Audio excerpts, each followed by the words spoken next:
Riz, gue ada restoran kecil. Terus gue mau buka cabang tapi butuh investor. Nyarinya mending gimana ya? Langsung dapat. Mau nggak, Pak? Profit lu. Kenapa harus buka cabang pertanyaannya? Biar bisa makin cuan, weh. Sistem udah bagus semua. Semi autopilot, Pak. Satu cabang butuh duit berapa? 500 juta. Lu bersih sebulan berapa? 100 juta mah ada. Kenapa nggak nunggu 5 bulan bikin cabang baru pakai duit sendiri? Itu bisa sih. Cuma Aing teh punya ambisi besar dalam 5 bulan ke depan. Aing harus udah punya 10 cabang. Buset, anak muda. Ambisi lu sih boleh-boleh nih. Biar di bio Instagram gue tuh banyak cabangnya. Lo bisnis ini udah berapa lama nih? 7 bulan, Tris. Makanya lumayan kan growth-nya. Oke, bagus loh. 7 bulan ya, lu modal 500 juta bisa hasilin profit bersih sebulan 100 juta. Itu bagus. Tapi, memang menurut gue pribadi ya, saran yang subjektif, jadi bisa banget salah. Kalau gue not a fan of investor sih. Kenapa tuh? Karena yang pertama, banyak tuh ya, termasuk gue juga ngalamin sih di awal. Gue buka FitFuel, kalau nggak salah tuh kita di 5-6 bulan udah balik modal. Pengen hyper growth, apalagi kalau di Instagram ya. Banyak orang buka cabang mulu ya. Saya terperangkap itu. Jadi ngerasa sukses di satu cabang, anak muda, berambisi, gue langsung minjem ke bank waktu itu. Untung bangetnya profit. Tapi setelah itu gue nyadar, ternyata nggak bijak juga untuk hyper growth kalau kita baru mainnya setahun, 2 tahun, 3 tahun. Sangat-sangat gak bijak karena lu ngelola satu cabang ya sama 2 cabang, 3 cabang tuh beda banget. It's totally different game. Yang kedua, kalau sampai investor masuk, even though dia cuma ambil 10% dari bisnis lo, itu tuh jadi beda banget. Semua sistem yang udah ada tuh bisa jadi berubah. Lo yang tadinya seminggu cuma sekali kan, restoran lo, nanti ada orang lain yang lo harus tanggung jawab. Jadi mungkin deal-dealannya lo nggak bisa seminggu sekali doang. Apalagi kalau lo mau nyari yang 50% equity-nya misalkan, itu bakal berubah banyak. Jadi menurut gua, masalah utama buat lo tuh bukan duitnya dulu, bukan harus cari investornya dulu, tapi harus make sure dulu fundamentalnya udah beneran bagus, sistemnya bagus, celah-celahnya tuh udah bagus semua. Gue setuju harus bangun fundamental, tapi ini bicara gengsi, Pak. Sekarang kalau kita dapat investor, dipandang orang-orang teh di respect, Tris. Kemarin Aing baru di-invest. Bahasanya kayak gitu. Gua kemarin dapet angel. Angel apa? Angel Karamoy. Keren kan? Gak tau ya, menurut gua apa keren sih? Menurut lu kenapa keren? Keren aja, Tris. Gua story sama si investornya pakai emot salaman. Merasa berhasil aja.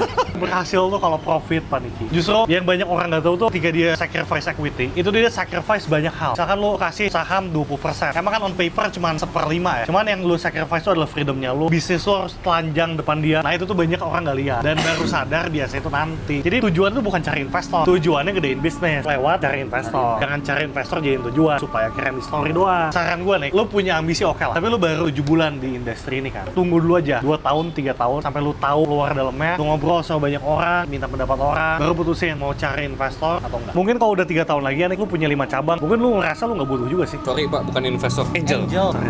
Nggak main sana. Oke, makasih banyak insight-nya ini mah. Intinya angel investor bukan waktu yang tepat buat Aing sekarang. Ya udah, gua nyari angel yang lain aja biar Aing bisa lebih semangat. Yuk. Ikut aing Let's kalau go. jadi angel. Ayo, Pak.